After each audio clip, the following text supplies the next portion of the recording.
Ils ont volé nos richesses, maintenant ils veulent voler notre silence. C'est par ces mots que Félix Tshisekedi a brisé le calme apparent d'une conférence internationale à Genève. Il ne lisait pas un discours préparé. Il ne cherchait pas l'approbation. Il dénonçait. Dans la salle, les visages changent. Les diplomates échangent des regards. Certains baissent les yeux. Parce que ce que le président congolais est en train de dire, aucun chef africain n'a jamais osé le prononcer aussi clairement. La guerre à l'Est n'est pas une simple rébellion. C'est un projet de pillage. Et je refuse que la RDC continue d'en être la victime silencieuse. Silence glacial. Puis un murmure. Puis des caméras qui se tournent vers lui. Il n'avait pas fini. Le monde entier sait ce qui se passe. Mais le monde entier détourne le regard. Pendant ce temps, nos mères pleurent, nos enfants meurent, nos minerais s'envolent. Et soudain, il sort un dossier épais, classé confidentiel, devant toute l'Assemblée. Des preuves. Des noms. Des entreprises. Des pays complices. Voici la vérité. Et je vous mets tous au défi de la contredire. Le choc est total. Les médias sont figés. Les analystes tremblent. Et pour la première fois, ce n'est pas un appel à l'aide. C'est un acte de guerre, diplomatique. Mais Tshisekedi n'appelle pas aux armes. Il appelle aux esprits libres, aux patriotes, aux justes. Nous n'avons pas besoin de bombes. Nous avons besoin de conscience. La guerre ne prendra pas fin avec des fusils, mais avec la vérité. Et c'est là que tout bascule. Le peuple congolais se lève. Dans les rues de Kinshasa, Bukavu, Goma, Lubumbashi, des pancartes apparaissent. Nous ne sommes pas un pays à vendre. Nous voulons la paix, pas la pitié. Félix a dit la vérité.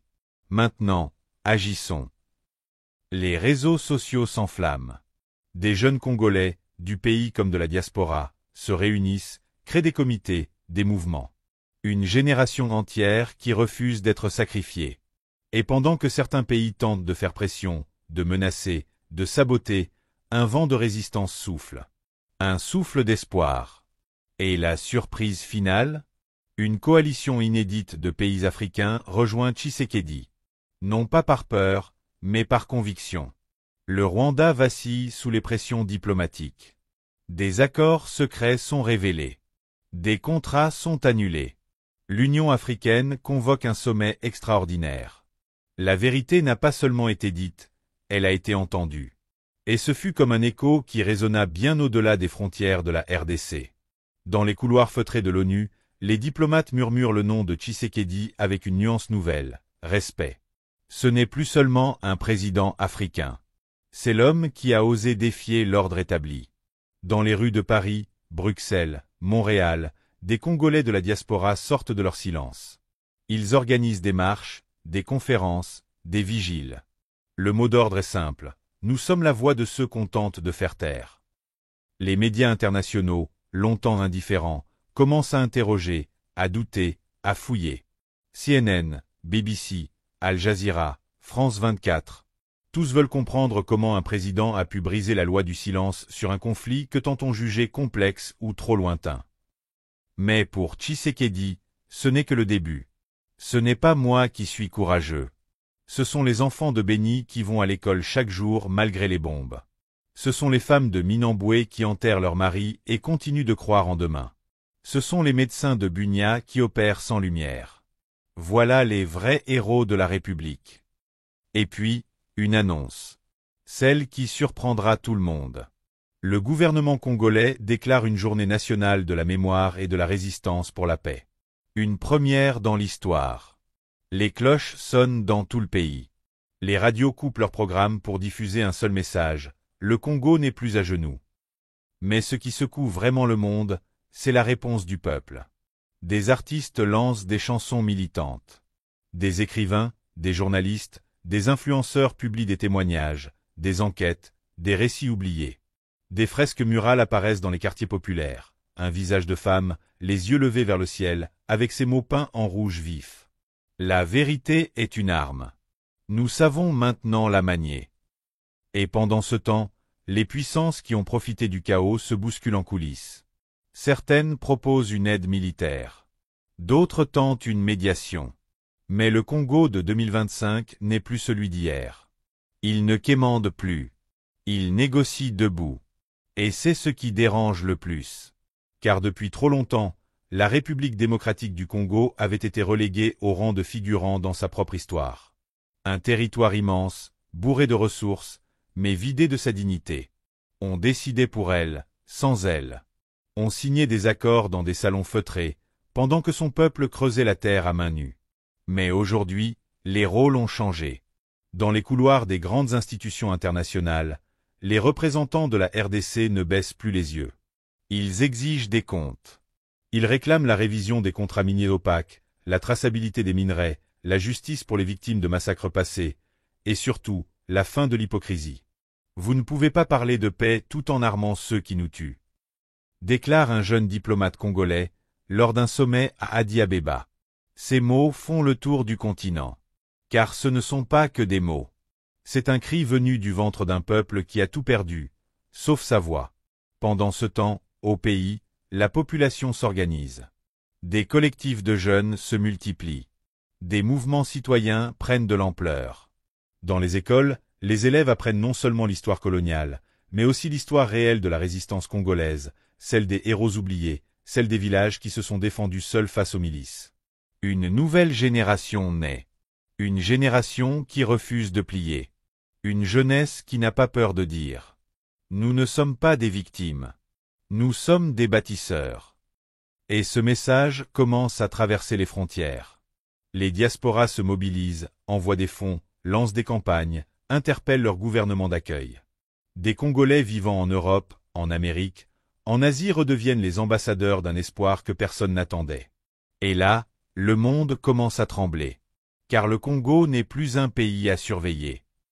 Il devient un pays à écouter. Et dans les chancelleries, on comprend vite, ce n'est plus un seul homme qu'il faut convaincre ou manipuler. C'est tout un peuple qui s'est réveillé. Le FMI, la Banque mondiale, l'Union européenne. Tous cherchent désormais à repenser leurs relations avec la RDC. Mais cette fois, c'est Kinshasa qui fixe les conditions. Ce sont les Congolais eux-mêmes qui choisissent leur avenir. Dans un discours mémorable, Félix Tshisekedi dira « Le monde doit comprendre, le Congo ne veut plus survivre. Le Congo veut vivre. Et pour vivre, nous avons besoin de paix, de vérité et de justice. Pas de charité déguisée. » Les applaudissements fusent. Certains l'appellent déjà la voix du réveil africain. Mais ils refusent le titre. Je ne suis qu'un serviteur. Le véritable changement, c'est vous, le peuple. Et cette phrase, gravée dans le cœur de millions de Congolais, devient un slogan, un chant, une devise. Tozilite, Tozilite, Totomboli Motema. Na RDC ezali chance Yamokili.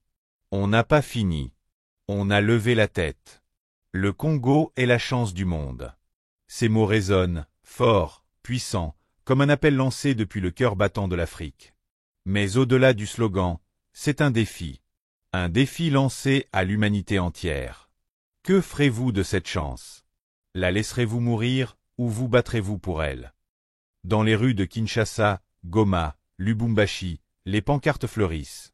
Des artistes de rue peignent des fresques murales représentant une Afrique qui se relève, un Congo qui ne se cache plus, un peuple qui regarde l'avenir avec fierté et feu dans les yeux. Pendant ce temps, dans l'ombre, les puissants s'agitent. Ce Congo qu'ils croyaient dompter leur échappe. Les rapports secrets affluent dans les ambassades, l'influence occidentale diminue. Les partenariats traditionnels sont remis en cause. La population soutient massivement une nouvelle voix. Et cette nouvelle voix, ce n'est pas un homme. Ce n'est même pas un parti. C'est une conscience collective. Celle d'un peuple qui a décidé que plus jamais il ne sera traité comme une marchandise. Les multinationales paniquent. On revoit les termes des contrats miniers. On exige désormais que les richesses extraites profitent d'abord au sol congolais. Aux écoles, aux hôpitaux, à l'agriculture, aux infrastructures. Des millions sont redirigés vers des projets communautaires. Des routes naissent là où il n'y avait que de la poussière. Des centres de santé remplacent les dispensaires abandonnés. Le Congo commence à respirer. Et ce souffle nouveau dépasse les frontières. À Abidjan, à Dakar, à Nairobi, des jeunes Africains disent « Si le Congo se lève, pourquoi pas nous? Si Kinshasa résiste, nous pouvons bâtir. Si le peuple congolais reprend sa destinée, alors l'Afrique a une chance de renaître. » Des alliances se créent. Une solidarité panafricaine inédite émerge. Des intellectuels, des artistes, des ingénieurs, des médecins africains se rendent au Congo pour participer à cette renaissance. On ne parle plus de brain drain, mais de brain return. Et pendant que le monde se divise, que les grandes puissances se méfient les unes des autres, le Congo avance. Lentement, mais sûrement, car il sait d'où il vient. Et surtout, il sait où il va. Et ce n'est plus dans l'obscurité, ni à genoux. C'est debout, le regard haut, les poings pleins d'espoir et le cœur chargé de dignité. Derrière lui, les cris des ancêtres résonnent encore, mais ce ne sont plus des plaintes. Ce sont des chants de victoire, des tambours de renaissance, des voix qui disent « Enfin, vous avez compris ». Car aujourd'hui, ce n'est plus un combat de machettes ni de fusils. C'est un combat d'idées, de visions, de choix. Le Congo ne se contente plus de survivre. Il choisit sa vie. Dans les écoles, on n'enseigne plus seulement l'histoire des colons. On parle de Lumumba avec force. On évoque Kimpavita, Simon Kimbangu, les rois Luba, Linda, Mongo, et bien d'autres que l'histoire a voulu faire taire. On réécrit la mémoire nationale. On reconstruit la fierté. Pendant ce temps, dans les couloirs feutrés des grandes puissances, on observe. On murmure. Le Congo devient imprévisible. Tshisekedi ose ce que d'autres n'ont même jamais imaginé. Et Trump? Pourquoi a-t-il rejeté l'accord? Parce que ce qu'on proposait à Trump, ce n'était pas un vrai partenariat. C'était un piège diplomatique, déguisé en promesse. Et Trump, avec son flair d'homme d'affaires, a compris que derrière la façade, le Congo ne voulait plus être un vassal. Alors il a claqué la porte. Mais c'est ce refus brutal qui a libéré Kinshasa. Car, sans le parapluie américain, le gouvernement congolais a dû apprendre à se tenir seul. Et c'est dans cette solitude que la vraie puissance s'est révélée. Un peuple qui n'a plus peur de tomber, car il sait qu'il peut se relever. Une nation qui, enfin, décide de n'appartenir à personne, sauf à elle-même. Ceci n'est pas une fiction. C'est le début d'une ère. Dis-nous dans les commentaires d'où tu suis cette révolution silencieuse. Partage ce message pour que le monde sache que le Congo, et toute l'Afrique, sont de retour.